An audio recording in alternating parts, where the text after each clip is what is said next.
everyone, and welcome back to Mind Muscle Momentum. I'm Maddie, and today's episode is called Comeback Season. This one is personal, really personal. I'm going to take you through a story of how everything changed in a split second when I tore my ACL and how I literally had to build myself back up from zero. If you've ever been forced to slow down, if you've ever felt stuck, broken, or like you're watching your life move on without you, this one's for you. We're diving into the physical side of an injury, the mental battle, the emotional toll, and the reality of having to rebuild. This isn't a highlight reel. It's an in-between. The messy, slow, discouraging part that everyone goes through but no one talks about. Let's get into it. It was just another game. I'd played hundreds of soccer games before. But one wrong 50-50 ball, one collision, and I knew. I felt my knee extend backwards, felt a break, didn't feel the ACL pop, but by the time I had hit the ground, I felt a sinking gut feeling. I had torn my ACL and LCL, along with having a femoral condyle fracture, and for a little while, I held on to hope that it wasn't that serious. But deep down, I knew. What made it worse? Took over a month before I could even get surgery. A month of limbo. A month of prehabbing, a month of waiting, with a knee that didn't feel like mine. I wanted to start healing, but I was stuck. Stuck in the unknown. I remember lying there on the ground, crying and screaming, thinking, there was no way this is happening to me. Honestly, I wasn't even crying that much from the pain. Although it hurt and it scared me, I was crying because I knew what this meant. I was going to be out a long time. And the worst part? Everything had been going so well. I was finally in rhythm. I was going to start next year, contribute.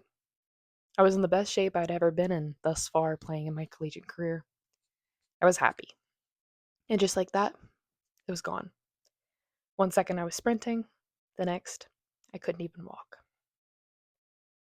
As I said, surgery didn't come fast. And the weight broke me a little. Because you just want to move forward, but you're stuck.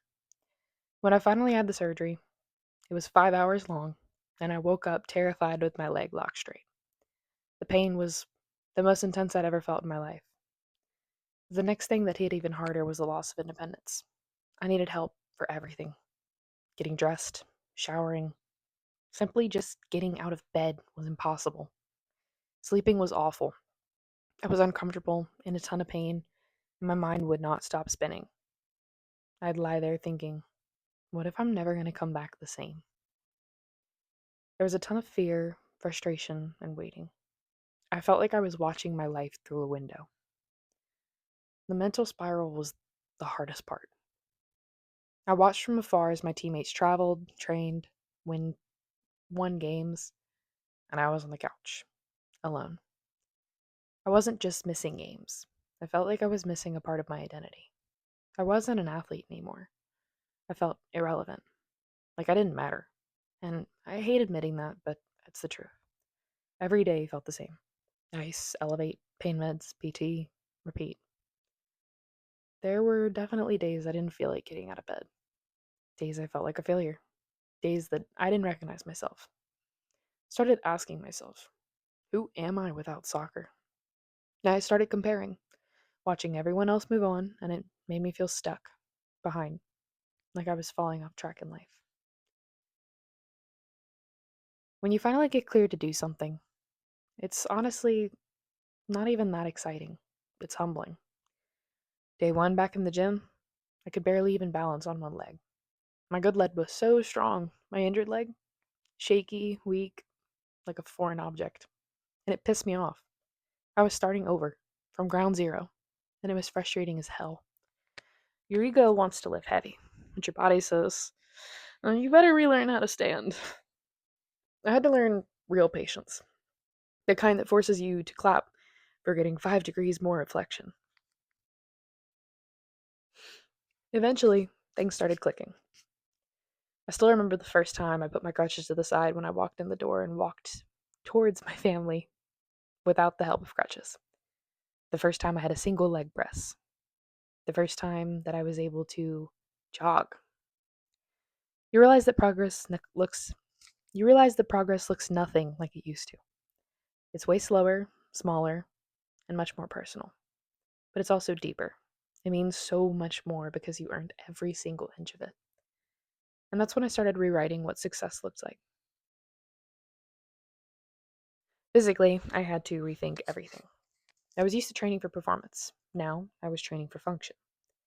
My workouts slowly became smarter, more focused. I learned how to isolate, how to activate, and how to listen to my body. It definitely wasn't glamorous, but it was me building from the inside out. Mentally, I was rebuilding too. I started writing things down again, setting micro goals, using affirmations. I created structure in my day so I wouldn't fall back into that old spiral. I told myself, this isn't where it ends, this is where it starts again. I had to learn to reframe failure, not as falling off, but as part of a forward motion. Looking back, this injury is probably the hardest thing that I've gone through, but it's also one of the best things that's happened to me. It's forced me to slow down, to appreciate my health, and to get real with myself. It taught me that my worth isn't tied to my performance, that I'm more than a title or a stat. And honestly, it's made me so grateful. So deeply grateful for movement, for progress, and for my family, and all the people that have stuck with me. If you're facing your own comeback season, whatever that looks like, I see you. Whether it's an injury, burnout, heartbreak, or just life not going how you planned, it all counts. So here's my advice after everything that I've gone through: focus on what you can do. Don't compare your chapter to someone else's chapter 10. Go ahead and get a routine. Structure is going to help so much more than motivation ever will. Let yourself feel it, but don't live there. Celebrate the small wins. You're not broken, you're becoming. Definitely don't rush the rebuild. The days that are going to feel pointless are the ones that shape you the most.